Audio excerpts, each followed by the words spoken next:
Alors ce matin, je vais faire un petit sorbet à l'orange sanguine. On a reçu quelques kilos d'orange qui viennent des Sicile.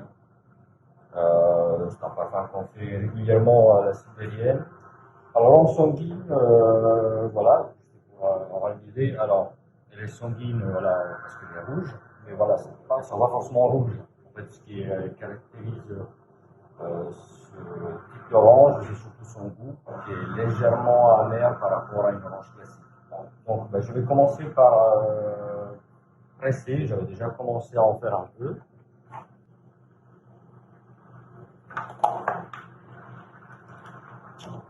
Hop.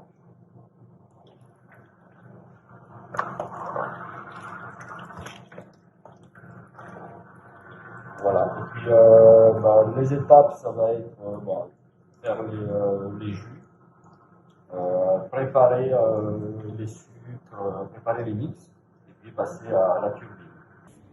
Alors, on a pressé nos oranges, donc on a à peu près 7,5 kg de jus. La deuxième étape, on fait une glace en général. Il y a toujours un équilibre entre l'extrait sec, donc tout ce qui est matière solide, l'eau et puis les sucres, pour éviter que ça devienne glaçant.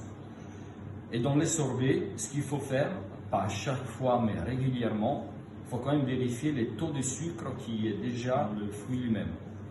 Donc pour ça, on utilise cet outil-là, ça s'appelle un réfractomètre, et ça sert à mesurer les taux de sucre.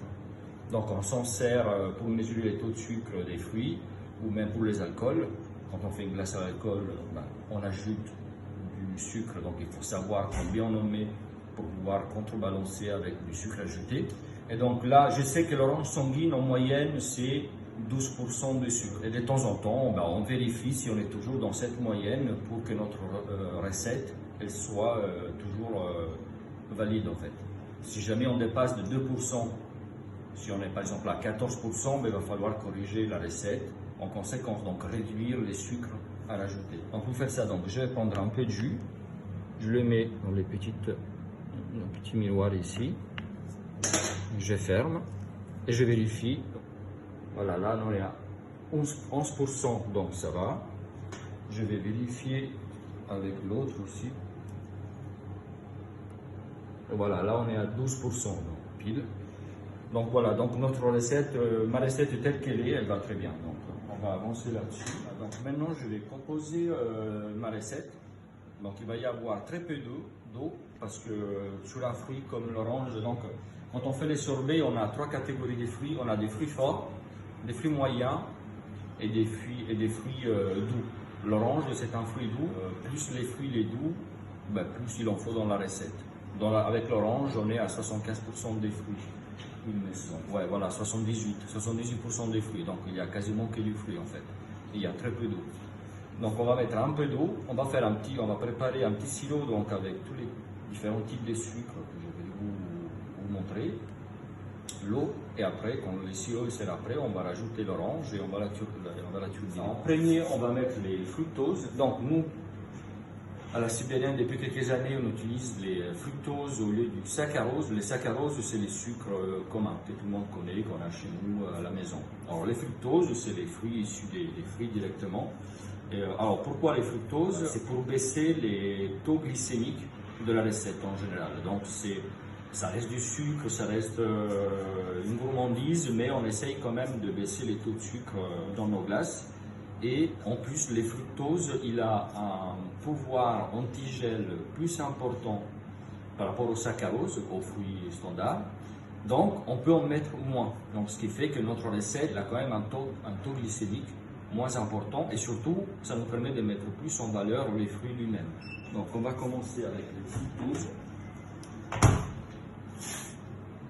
On va voir du sirop de glucose. Alors, en fait, on va utiliser, en général, dans la recette, on a trois types de sucre. On a soit les saccharoses ou les fructoses, le dextrose et les sirops de glucose. C'est quoi? Les sirops de glucose et les dextrose, c'est des sucres différents issus du maïs, en général, qu'on peut en mettre moins, mais ils vont nous aider à obtenir une bonne structure de notre sorbet et éviter toujours le phénomène du glaçon.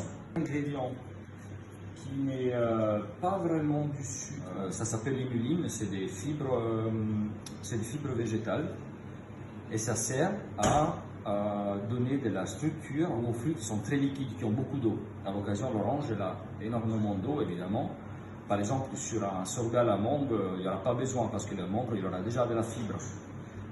L'orange, on a très peu, on a besoin de donner de la consistance. Donc, on a utilisé cet ingrédient, c'est l'inuline. Oui, ça peut être considéré aussi comme un